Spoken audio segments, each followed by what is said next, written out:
Today I'm going to be showing you guys how to make, how to infuse your own tequila, make a spicy tequila. I like using spicy tequila in a lot of my drinks. I think it just adds a fun element.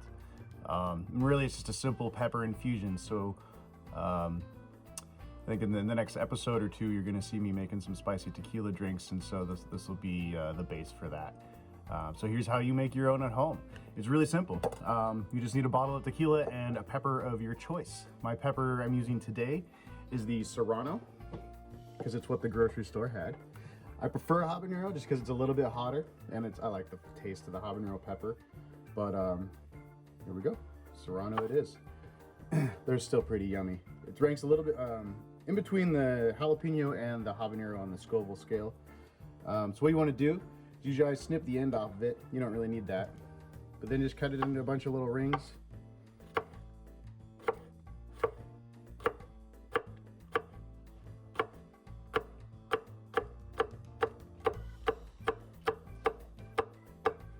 Just like that, boom. Break your pepper up. You can even give it a couple chops, because really what you want to do is we're trying to get that heat. And the heat is in the middle of the pepper. It's the seeds and it's the ribs in there. So you want to make those accessible. They're going to be all sitting in the tequila, but it's all about just kind of getting everything out in the open. So you take all of that, all your peppers.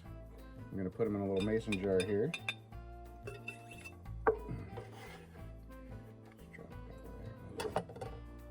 So get your peppers in the jar and pour your tequila on top.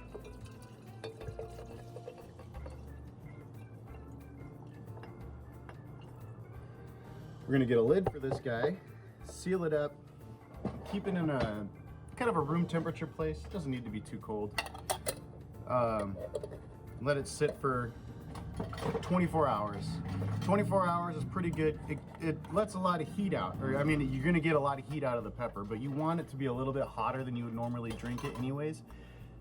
Just because if you're mixing it with things, the sweetness or the citrus or whatever you're putting into, you might overpower your heat. So if it's not almost too spicy for you to drink, you're probably not going to notice it in your cocktail. So you want to make sure that it gets some good time sitting in the jar. So like I said, 24 hours is good enough. You're going to get all the heat that you really can out of it at that point. And that also gives you a little bit of the pepper flavor. It gives the pepper time to kind of soak into the tequila. So then you're actually getting some flavor from it, not just the heat, which I really enjoy because I like flavors.